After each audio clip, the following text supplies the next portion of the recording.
Okay, so I'm going to put also a little bit of grease into the cavity here where the pilot bearing goes. Of course, you can't fill it up all the way. I think that's about as much as I can do. Just fill that little pocket at the very bottom. On here, I lightly greased these splines just to kind of lubricate let everything slide in easily. And I also installed this rear snap ring. Now I'll put on the brake drum, the brake and clutch drum, just like that. Wipe off the excess grease.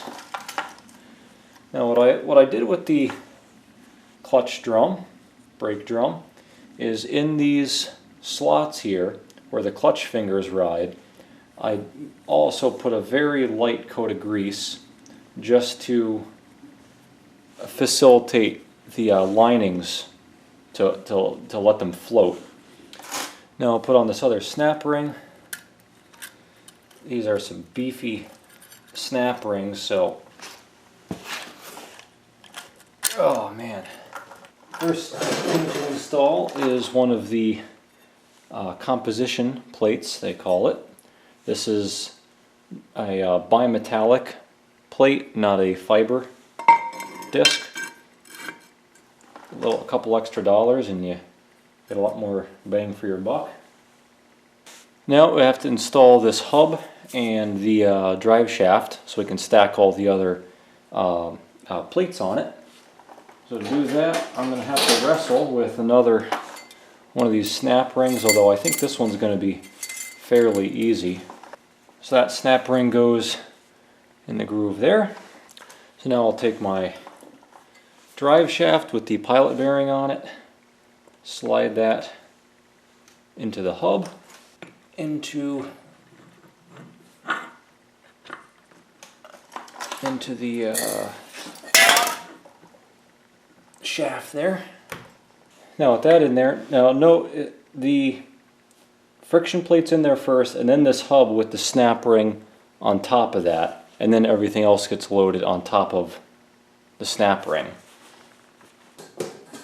So I bought, like most of you people out there I'm sure, brand new, all brand new discs. I'm not reusing or reconditioning any of my old ones because that's just a stupid idea for the price of them. And they came with, just like any other brake drum or rotor, a protective coating. So just use some brake cleaner, clean them off, and now we are ready to slide this one in.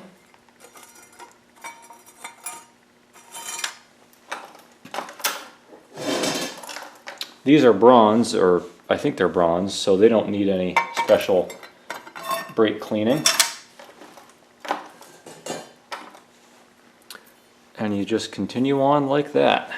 So I got all these installed. The last thing to do is put on the pressure plate. Again, brand new. For the 120 bucks or whatever, just buy a brand new one. So I'm also going to clean off the pressure plate with some brake clean.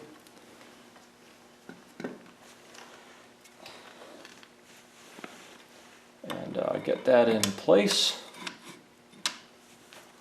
Alright, so these bolts are just going to get a little skim of anti-seize just because why not, as I send them in there. So with all the bolts in, just tightened by hand, it's time to torque them in. The manual says torque per specification or something like that. Well, you know what? There isn't a single damn specification anywhere in the manual, so well, that was useless. So I'm just going to use my homemade strap wrench here to hold everything in place, and I'll tighten everything down with the Guten-Tight method. That's the German torque wrench. That feels good. Alright, with the pressure plate installed, the last thing left to do is to adjust these clutch fingers.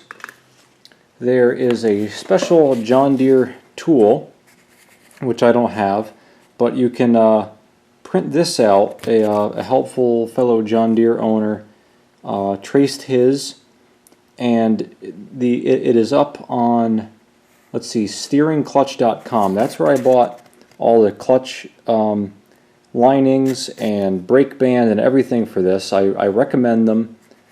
They had the best price and the very fast shipping. Anyway, steeringclutch.com. If you go onto the John Deere 350 section of their website, on the bottom of the page there's this.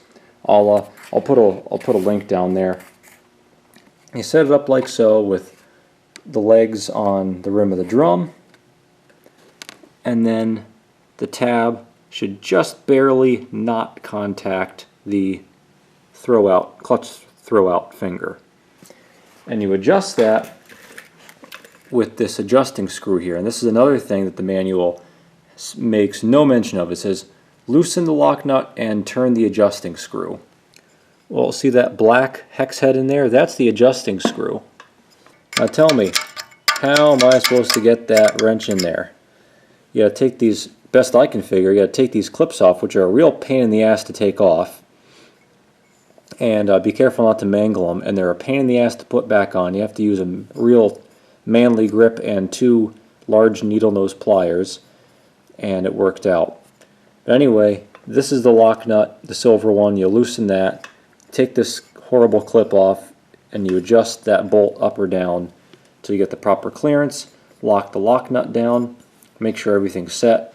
And the manual says to exercise the finger a couple times to make sure that the adjustment hasn't changed, and then if it has, to change it, and if not, good. You're all set. So that finally about covers it. There's one fully rebuilt steering clutch and final drive assembly. So that's it for this part. And next part, stay tuned. We're going to be putting this heavy chunk of iron onto that even heavier chunk of iron. Got to get an engine hoist in here and make a special tool to hang this. So anyway, stay tuned. Thanks for watching. If you like these videos, you want to watch more, hit the subscribe button and you'll stay up to date with all the how-to repair videos for this machine and many others. Hit the like button if you like this video, if you're happy with how it came out. And as always, thanks for watching, and come back for more.